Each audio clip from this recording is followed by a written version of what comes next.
So, evolution of psychology. Psychology as a modern discipline which is influenced to a large extent by Western developments has a short history.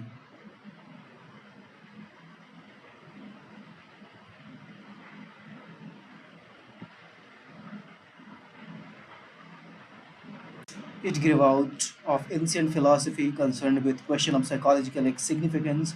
We mentioned earlier that the formal beginning of modern psychology is tracked back to 1879 when the first experimental laboratory was established in Leipzig, Germany by Germany by William Wundt.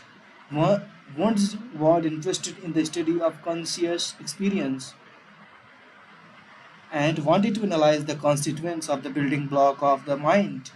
Psychologists during Wundt's time analyzed the structure of the mind through introspection and therefore were called structuralists. Psychologists were first structuralists. Introspection was a procedure by which individuals or subjected in psychological experiment were asked to describe in detail their own mental processes or experiences. However, introspection as a method did not satisfy many other psychologists. It was considered less scientific because the introspective reports it could not be verified by outside observers. This led to the development of new perspective in psychology. An American psychologist, William James, who had set up a psychological laboratory in Cambridge, soon after the setting up of Leipzig laboratory, developed what was called functionalist approach. Functionalist approach.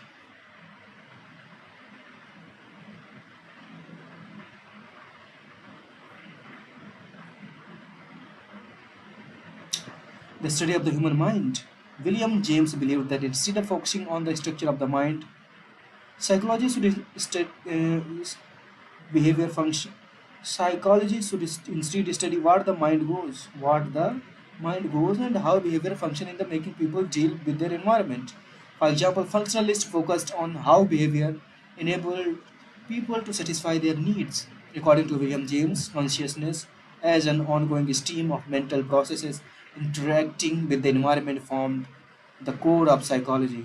A very influential educational thinker of the time, John Dewey, used functionalism to argue that human beings seek to function effectively by adapting to their environment. So they were talking about the new situation, new problems, adaptation, then their minds, then the thought, then they think, then they act. In the early 20th century, a new perspective called Gestalt psychology emerged in the Germany as a reaction of the structuralism of Wundt. It focused on the organization of the perceptual experience, what we see through our eyes. Instead of looking at the component of the mind, the Gestalt psychologists argue that when we look at the world, our perceptual experience is more than the sum of the component of the perception. So perceptual experience is more than the sum of the perception. These were the Gestalt psychology. In other words, when we experience is more than the inputs received from the environment. When, for example, light from the series of flashing bulbs falls on our retina, we actually experience movement of light. When we see a movie, we actually have a series of rapidly moving images of still pictures falling on our retina. Thus, our perceptual experience is more than the elements. Experience is holistic. It is of Gestalt. We will learn more detail about the Gestalt psychology when we discuss about the nature of perception in chapter 5. Yet another reaction of structuralism came into the form of behaviorism. Around 1910, John Wetzel rejected the idea of mind and consciousness as subject matter of psychology. He was greatly influenced by the work of psychologists like Ivan Pavlov on classical conditioning. For Watson, mind is not observable. For Watson, mind is not observable, and introspection is subjective because it cannot be verified by another observer. According to him, scientific psychology must focus on what is observable and verifiable. He defines psychology as a how he defines the study of the behavior of responses to stimuli which can be measured and studied objectively. Behaviorism of Watson was further developed by many influential psychologists who are known as behavioralists. Most prominent among them was Skinner, who applied behaviorism to a wide range of situations and popularized the approach. We will discuss Skinner's work later in this textbook, although behavioricists dominated the field of psychology for several decades after Watson. A number of other approaches were viewed about psychology, and the subject matter were developed around the same time. One person who shook the world with this radical view of the human nature was Sigmund Freud. Sigmund Freud. Freud viewed human behavior as a dynamic manifestation of unconscious desires and conflicts. He founded psychoanalysis as a system to understand and cure psychological disorders. With Freudian psychoanalysis viewed human beings as motivated by unconscious desire for gratification of pleasure seeking and often sexual desire. The humanistic perspective in psychology took a more positive view of human nature. Humanist, Humanists such as Carl Rogers and Abraham Maslow emphasize the free will of human being and their natural striving to grow and unfold their inner potential. They argued that behaviorism, with its emphasis on behavioral behavior as determined by environmental conditions, undermine human freedom and dignity and take a mechanistic view of human nature. These different approaches filled the history of modern psychology and provided multiple perspectives to its development. Each of these perspectives has its own focus and draws our attention to the complexity of psychological processes. These are strengths as well as weaknesses in each approaches. There are strengths and weaknesses in the approaches. Some of these approaches have led to further developments in the discipline. Aspects of Gestalt approaches and structuralism were combined and led to the development of the cognitive perspective, which focuses on how we know about the world.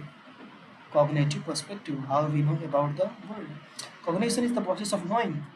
It involves thinking, understanding, perceiving, memorizing, problem solving, and a host of other mental processes by which our knowledge of the world develop.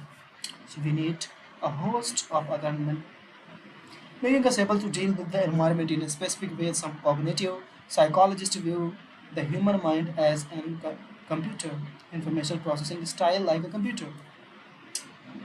But mind, according to this view, is like a computer and it receives, processes, transforms, stores, and retrieves informations. Modern cognitive psychology views human being are active constructing their minds through their explorations into the physical and the social world. This view is sometimes called constructivism. So, constructivism. Paget's view of child development, which will be discussed later, is considered as constructivistic theory of development of the mind. Another Russian psychologist, Vygotsky, went even further to suggest that the human mind developed through social and cultural processes, in which the mind is viewed as the culturally constructed through joint interaction between adults and the children. In other words, while for Paget, children actively constructed their own minds. Vygotsky took a view that mind is a joint cultural construction and emerged as a result of interaction between children and adults.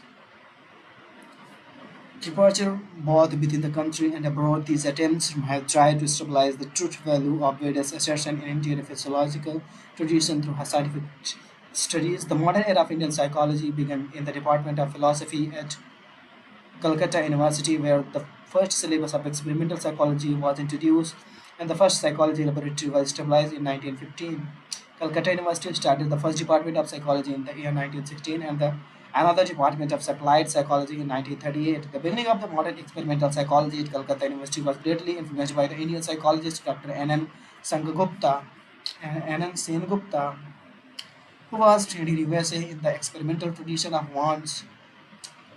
Professor G. Bose was trained in Freudian psychoanalysis.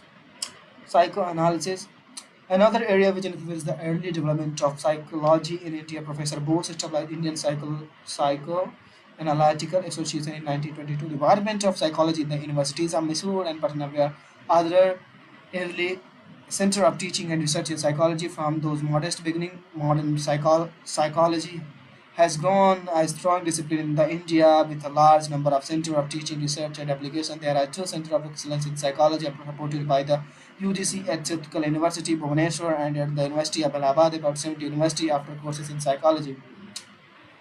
Durganand Sinha, in his book Psychology is the Third World Countries, the Indian Experience, published in 1986, traces the history of modern psychology as a social science in India in four phases. So there are four phases of Indian psychology. According to him, the first phase till independence was a phase with emphasis on experimental, psychoanalytic, and physiological testing research, which primarily reflected the development of discipline in Western countries. The second phase till the 1960s was a phase of expansion of society, expansion of psychology in India into different branches of psychology. During this phase, Indian psychologists showed a desire to have an Indian identity by seeking to think like Western psychology to the Indian context. So this was the second phase. Our psychologists were thinking like Western psychology for their own context. They did this by using Western ideas to understand the Indian situation. However, the psychology in India sought to become relevant for Indian society into the post 1916 phase of problem oriented research. Psychologists become more focused on addressing the problems of the Indian society. Further, the limitations of excessive dependence on Western psychology for social context were also realized, leading psychologists to emphasize the significance of research, which is of relevance of our situation. So they started their research also. The research for a new identity of psychology in India led to the phase of indigenization. This is a very important word. Nowadays, indigenization of everything is happening, which started during the late 1970s, 1970s.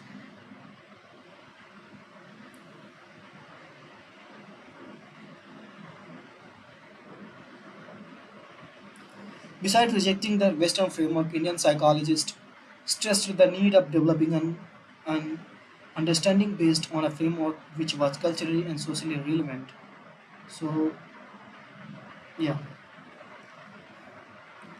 this trend was also reflected in some attempts to develop psychological approaches based on tradition Indian psychology, which come from our ancient textbook and scriptures. Thus, this phase is characterized by development in indigenization psychology, which was originated from the Indian culture context and was relevant for the society of Indian psychology based on the Indian tradition knowledge system. While these development continues, psychology in India is making significant contribution to the field of psychology in the world. It has become more contextual, emphasizing the need of developing psychological principles which are rooted in our social and cultural context. Alongside, we also find that the new research studies involves interfaces with neurobiological and health sciences are being carried out. Psychology in India is also now being applied in diverse professions areas.